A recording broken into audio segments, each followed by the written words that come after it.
Amirul Mu'minin al-Islam bidzikri Khabbab bin al-Arat. Yarhamullahu Khabbab bin al-Arat.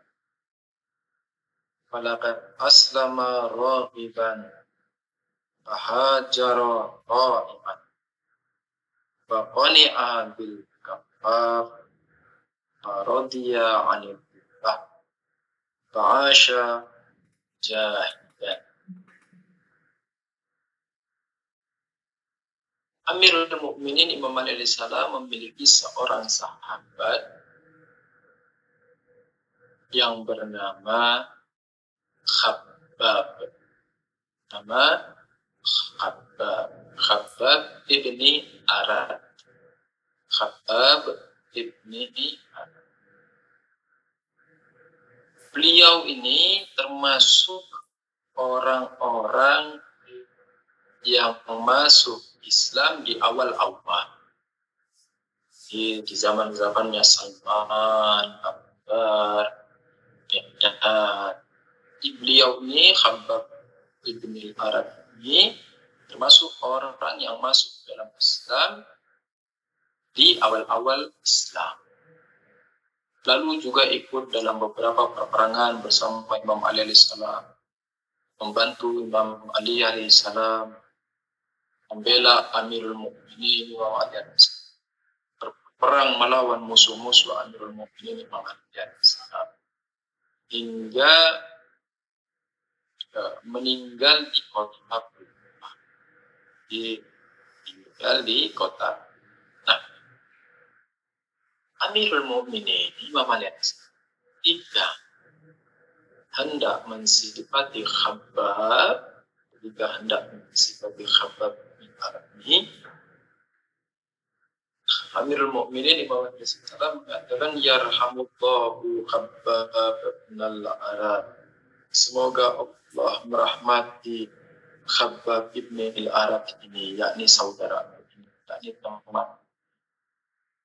Semoga Allah merahmati Khabbab bin al-Arad.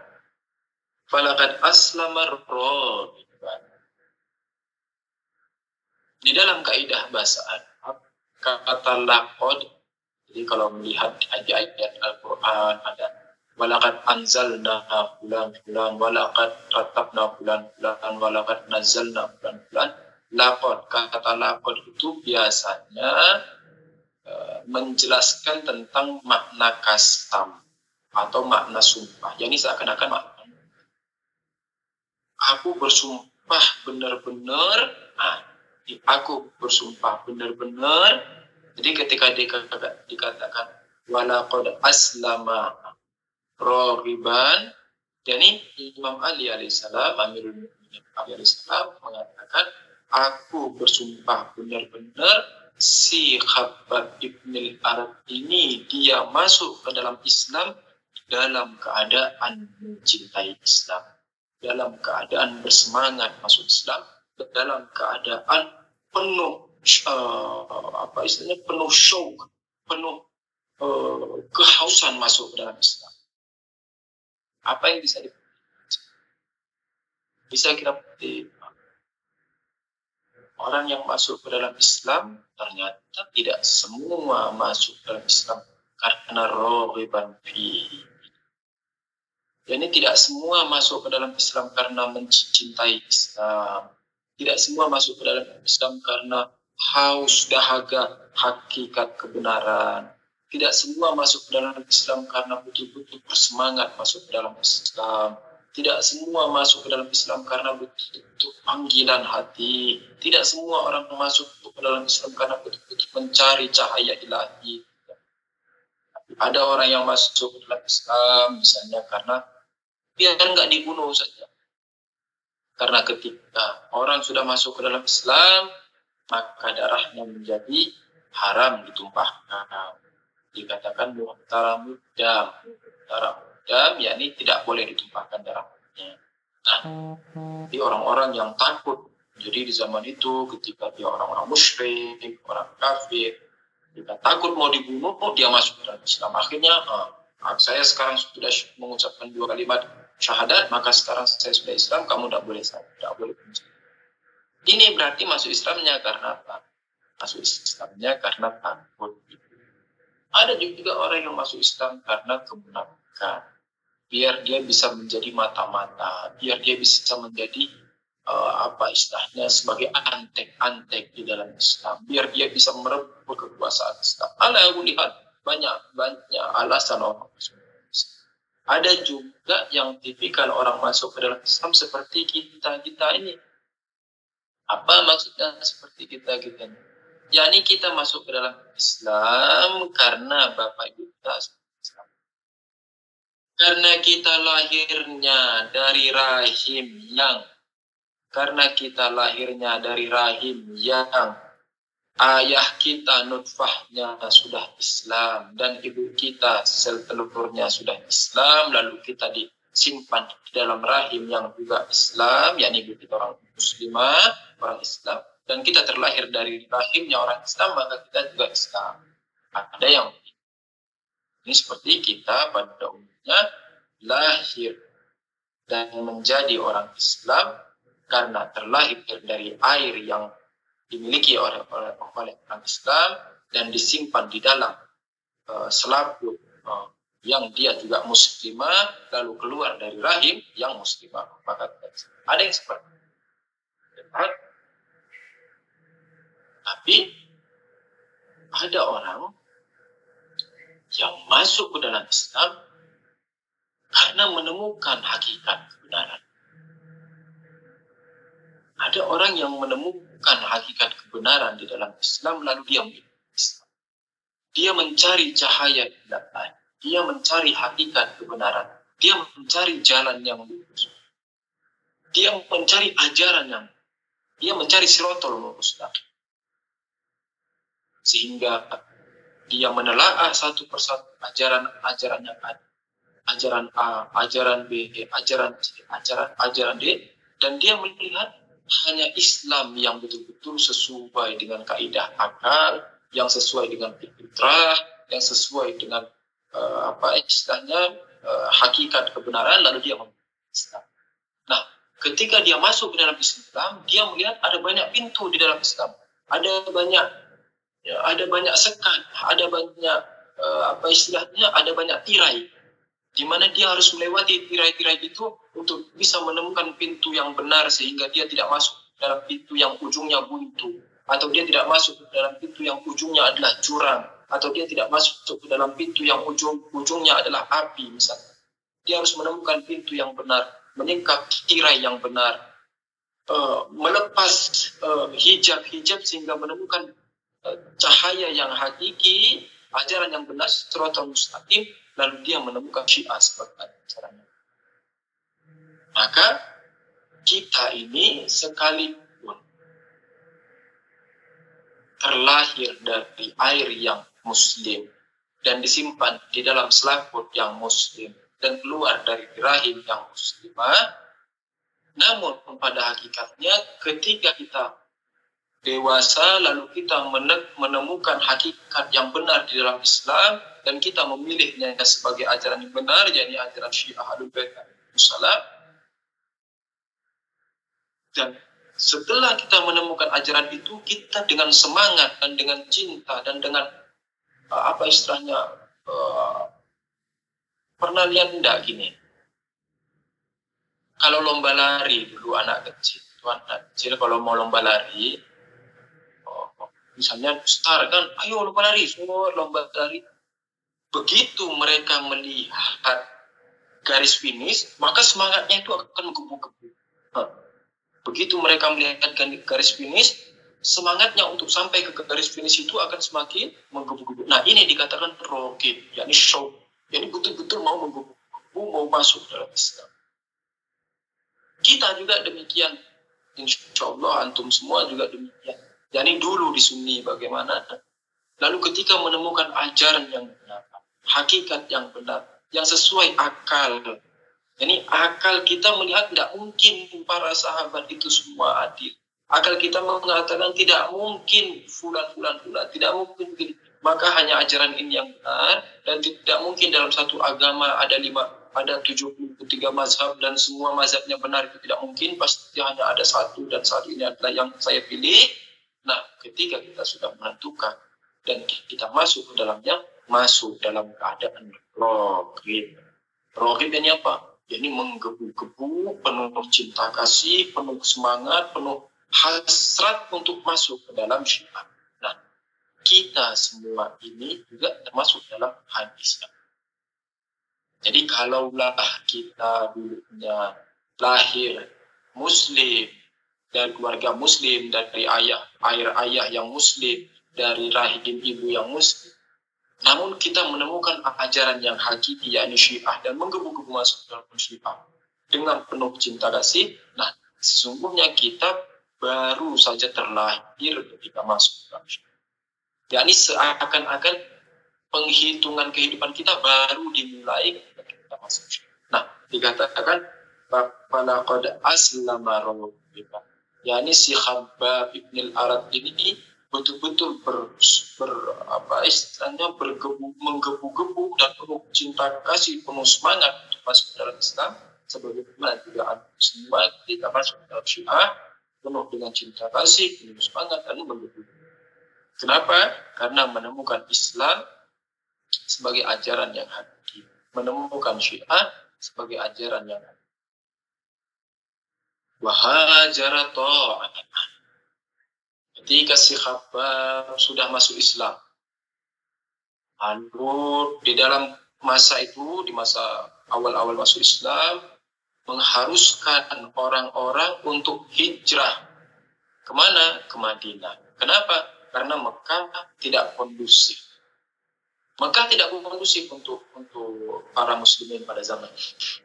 Karena orang-orang muslim akan disiksa, orang-orang muslim diasingkan, orang-orang muslim dikirim ke lembah Abu Thalib, dan banyak siksaan-siksaan yang mereka, termasuk si Khabbab ibn al-Arat ini, di belakangnya itu, di belakang punggungnya itu dikasih besi panas pada zaman itu. Karena dia masuk Islam, maka disiksa. Bagaimana menyiksanya? Dikasih besi panas. Nah, keadaan yang tidak kondusif sehingga membuat pilihan orang-orang muslim untuk hijrah ke kota Madinah. Tetapi ketika orang-orang muslim hijrah ke Madinah, juga ada banyak pilihan. Ada yang hijrah ke Madinah karena apa? Karena dia takut dari siksaan. Kan begitu. Wah, ini kita ini sekarang tersiksa nih. Kita masuk Islam, kan sampai ada yang begitu. Wah, ini kita disiksa ini gara-gara Nabi nih. Kenapa? Ya, Nabi nyuruh kita masuk Islam, makanya kita sekarang disiksa. Nyalahin Nabi. Disiksa, di lidahnya dipotong, dadanya dikasih air panas, kasih besi panas. Nah, nyalahin Nabi, nyalahin kita. Coba kalau kita tidak mau masuk Islam, kita tidak diasingkan dan sebagainya. Akhirnya mereka hijrah kemana? Ke Madinah. Karena apa? Karena apa? Karena mau menghindari siksaan. Karena apa? Karena mau mencari ketenangan. Karena apa? Karena mau nyaman di Madinah. Karena di Mekahnya sudah terkekang, sudah kelaparan, tidak dikasih akses makanan, ditutup akses minuman, pokoknya sudah tersiksa kan. Akhirnya mereka memilih hijrah ke Madinah untuk apa? Untuk kenyamanan, ketenangan, terhindar dari siksaan. Namun si Khabbab pindah ke Madinah bukan karena takut siksaan, bukan karena mencari makanan, bukan karena mencari ketenangan, bukan karena mencari kenyamanan, bukan karena tersiksa dengan kehausan, bukan karena tersiksa karena kedinginan di lembah Abu Thalib, bukan karena tersiksa karena kepanasan di lembah Abu Thalib, bukan. Tetapi karena ketaatan. Yakni karena Rasulullah sallallahu alaihi wasallam mengatakan, Khabbab, kamu hijrah ke Madinah, dia mengatakan sam'an wa ta'at. Bukan karena dia mau lari dari siksaan, bukan karena dia mau lari dari kekeringan, bukan karena lari kedinginan, bukan karena lari dari kepanasan, bukan karena takut, bukan. hanya karena taat. Kalau seandainya Rasulullah tidak memerintahkan, kalau seandainya Rasulullah SAW tidak memerintahkan, Khabbab akan tetap bertaat. Khabbab ini yang mukmin. Ini yang mukmin hakiki. Sekalipun dia bisa saja mencari celah, apalagi kalau dia sudah belajar ilmu kalam, apalagi kalau dia sudah belajar mantik, apalagi kalau dia sudah belajar filsafat, apalagi kalau dia sudah belajar irfan, apalagi kalau dia sudah belajar fikih, belajar usul fikih, belajar hukuman, belajar apa? Tambahlah dia pintar cari celah, tambahlah dia pintar cari alasan, tambahlah dia pintar cari jawaban. Gimana misalnya dia bilang, wah, menjaga jiwa, menjaga nyawa itu wajib hukumnya. Kan gitu. Menjaga nyawa itu wajib hukumnya. Kalau saya tetap bertahan di Mekah, maka saya berpotensi akan dibunuh dan berpotensi besar akan dibunuh. Sekalipun Rasulullah Shallallahu Alaihi Wasallam belum menyuruh saya ke Madinah, saya harus hijrah ke Madinah. Kenapa? Untuk menjaga nyawa. Ini benar. Tidak ada problem. No problem. Istilahnya kalau kita orang Melayu bilang no problem. Ya ini tidak masalah. Ini benar sudah menjaga nyawa hijrah. Tetapi ada orang yang sekelas Khabbab, bukan sekelas Yusuf. Yusuf hijrahnya karena apa? Misalnya Yusuf hijrahnya karena takut nyawa, takut siksaan. Wah, ini saya sudah tersiksa dan fikih mengatakan saya harus pergi, ya sudah saya hijrah. Ini takut, ini karena.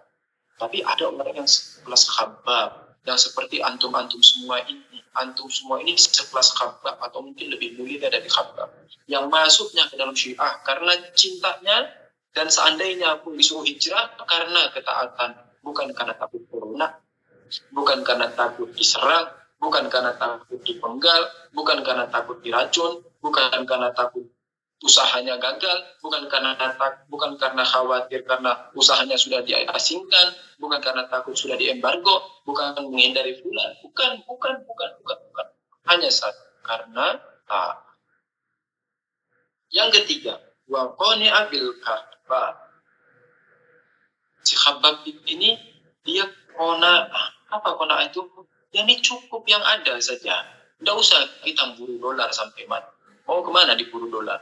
Antum pakai topi, ini analogi yang kali-kali saya sampaikan. Antum pakai topi, terus di topinya itu dikasih lidi di depan gini, terus di ujungnya kasih uang $100. Antum kejar sampai mati, tak akan pernah antum dapat. Nah, mau kemana ngejar dolar? Harta ini tidak akan pernah cukup dikejar. Amirul Mukminin, insya Allah nanti kita akan sampai di pembahasannya. Insya Allah. Amirul Mukminin Imam Ali Salam mengatakan ada dua hal yang orang tidak akan pernah puas. Yang pertama itu harta dunia, yang kedua itu ilmu. Jadi antum tidak akan pernah puas cari harta dunia. Dan begitu juga orang tidak akan pernah puas mencari ilmu. Tinggal pilih, antum mau cari harta dunia atau antum cari ilmu. Kalau antum pilih ilmu, antum akan mulia. Antum cari harta dunia, antum akan sengsara. Tinggal pilih. Ya ini cukup apa yang ada saja. Tidak usah mau jadi. Istilahnya kita pemburu dolar yang pagi siang malam kita tak henti-hentinya mencari dolar. Bukan terus habis ini semuanya berhenti kerja, keluar dari pekerjaan, tutup usaha. Tetap disinergikan dengan riwayat yang sebenarnya telah bahas. Bahwa silahkan mencari rezeki. Kita punya kewajiban menafkahi anak keluarga, itu kewajiban kita. Setiap mukmin, setiap muslim wajib menafkahi anak keluarga. Itu tetap dicari. Tetapi bukan terus memaksa diri terus mati-matian mencari uang sampai 24 jam mencari uang. Ada jamnya. Dari jam 7 sampai jam 12 siang ini mencari uang. Oke. Dari jam 12 siang sampai jam 6 sore misalnya ini untuk keluarga. Dari jam 6 sore sampai jam 8 malam, jam 9 malam ini saya untuk belajar, untuk agama, ikut pengajian. Gitu. Jadi enak, ada sistemnya, rapi kan gitu. Dan kemudian waradiya anillah. Ketika dia hidup qanaah, ketika dia cukup dengan apa yang ada, rezeki yang diberikan, lalu dia ridho terhadap Allah Ta'ala. Ridho terhadap Allah ini gimana? Ridho terhadap Allah Ta'ala ini yakni tidak nyalah-nyalahkan. Yakni, ya Allah, kau kasih begini, alhamdulillah. Ya Allah, kau kasih begitu, alhamdulillah. Ya Allah, sudah begini, alhamdulillah. Ya Allah, sudah begitu. Tidak nyalah-nyalahin. Tidak cari-cari alasan. Kalau salah kita katakan saya. Nanam cabai gagal ya karena Yusufnya yang nggak pintar nanam cabai. Artinya dimakan. Nanam apa lagi nggak bisa. Ulihal, jangan nyalahin Tuhan. Wah, ini Tuhan nih yang di matahari begini sehingga tanah jadi kering. Loh, salahnya kamu nanam cabai di masa yang tidak ada hujan. Ini Tuhan yang salah ini. Kenapa saya nanam padinya busuk semua? Loh, salah kamu nanam padi di masa hujan terus menerus. Jadi jangan nyalahin Tuhan. Belajar yang benar, biar tahu kapan harus panen, kapan harus nanam cabai, kapan harus nanam padi. Dihitung semuanya profesional, hidup dengan profesional. Masya dan Habab juga hidup dalam keadaan mujahid. Hidup dalam keadaan mujahid ini mana sih? Kalau di zaman dulu mungkin hidup dalam keadaan mujahid, yakni perang fisabilillah, melawan musuh-musuh Allah, melawan para munafik kan. Terus kalau di zaman sekarang gimana? Di zaman sekarang ini hidup mujahid itu gimana? Di zaman sekarang hidup mujahid, kita hidup yang berdasarkan istilahnya garis atau mistar atau regangan imam zaman atau berapa. Jadi zikiran kita adalah kezuhuran sama. Saya kerja untuk apa? Karena saya mempersiapkan pasukan imam zaman. Saya mau belajar untuk apa? Karena saya mempersiapkan kezuhuran imam zaman. Saya mau usaha untuk apa? Untuk mempersiapkan imam zaman. Tapi harus hakiki.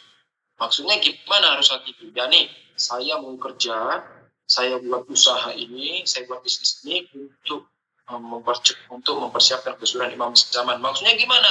Yakni kalau ada usaha, kita sekarang ini butuh mubalik, kita butuh ustadz, kita butuh pengajar agama sehingga ajaran Ahlul Bait ini bisa tersebar di Indonesia dengan cepat. Maka saya buat usaha ini, saya buat bisnis ini, saya patenkan 40%-nya saya infakkan untuk pelajar agama di mana saja. Mau dari negara, khususnya Indonesia misalnya, karena kita orang sehingga mereka bisa belajar dengan cepat.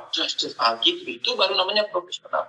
Bukan cuma zikiran mau untuk usulan imam zaman, mau untuk usulan imam zaman, tapi tidak ada amal ini juga tidak.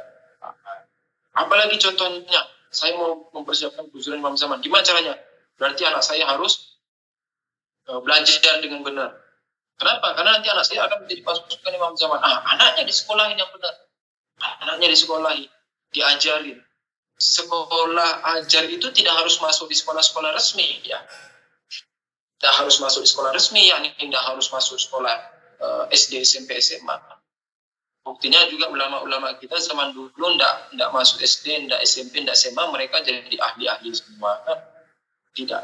Belajar, yakni belajar. Kalau kalian bisa mengajar anak kalian sendiri, mulai dari matematikanya, fisikanya, kimianya, lebih baik kalian ajar sendiri daripada kalian masukkan sekolah. Nah kok gitu? Ini Yusuf buat pertengkaran baru ini. Tidak buat pertengkaran baru. Kita bilang, kalau kalian saja tidak percaya kepada diri kalian dalam mengajar anak, bagaimana mungkin kalian bisa percayakan pendidikan anak kalian kepada orang lain? Kalau kita saja tidak percaya bahwa kita bisa berhasil mendidik anak kita dengan benar. Karena mendidik anak itu bukan hanya mengajari 1 tambah 1 sama dengan 2. Bukan hanya ini. Tetapi kita mengatakan, sebelum 1 tambah 1 sama dengan 2, bismillah. Ini pendidikan. Jadi belajar itu bukan hanya 1 tambah 1 sama dengan 2, 2 tambah 2 sama dengan 4, bukan. Tetapi ada pendidikan yang lebih baik. Mana itu? Sebelum 1 tambah 1, bismillah. So, bismillah, baca doa untuk imam zaman. Sudah, baru 1 tambah 1 sama dengan 2. Ini belajar kita. Dan ini tidak akan didapatkan di sekolah-sekolah formal. Nah, kalau kita saja tidak percaya bahwa kita bisa mendidik dengan benar, bagaimana kita bisa percaya bahwa orang lain bisa mendidik anak kita dengan benar? Bagaimana bisa logika? Logika dari mana? Kita tanya gurunya itu, kamu waktu mendidik anak kamu bisa berhasil tidak kamu? Lah, kalau kamu saja tidak berhasil mendidik anakmu, bagaimana mungkin kamu bisa berhasil mendidik anak saya? Yang kamu hanya lakukan itu sebenarnya bukan mendidik anak saya, tetapi yang hanya kamu lakukan itu membuat anak saya menghafali 1 tambah 1, 2 tambah 2, 3 tambah 2 tambah 2, 4 tambah 4, 8. Ini hanya disuruh menghafali, bukan mendidik, yakni tarbiyat dalam bahasa Arabnya. Jadi didik, kata didik itu yakni tarbiyat, yakni ta'alim. Tarbiyat dan ta'alim. Tarbiyat yakni membuat anak kita itu beradab, membuat anak kita itu punya perilaku, punya tolak ukur kehidupan. Dan ini tidak bisa hanya dengan 1 tambah 1 sama dengan 2.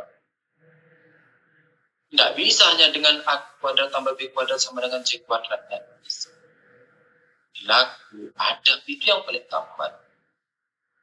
Kini jangan dikira terus ini, wah Yusuf ngomong ini kayak ustaz-ustaz kampung. Enggak. Yusuf ngomong ini, Yusuf sudah S2 matematika di IPB. Yusuf ini, goblok-goblok ini minimal S2 IPB. Jurusan matematika. Dan Yusuf ngomong gini ke antum ini karena sudah melewati itu. Makanya sekarang Yusuf tidak memasukkan anaknya di sekolah formal.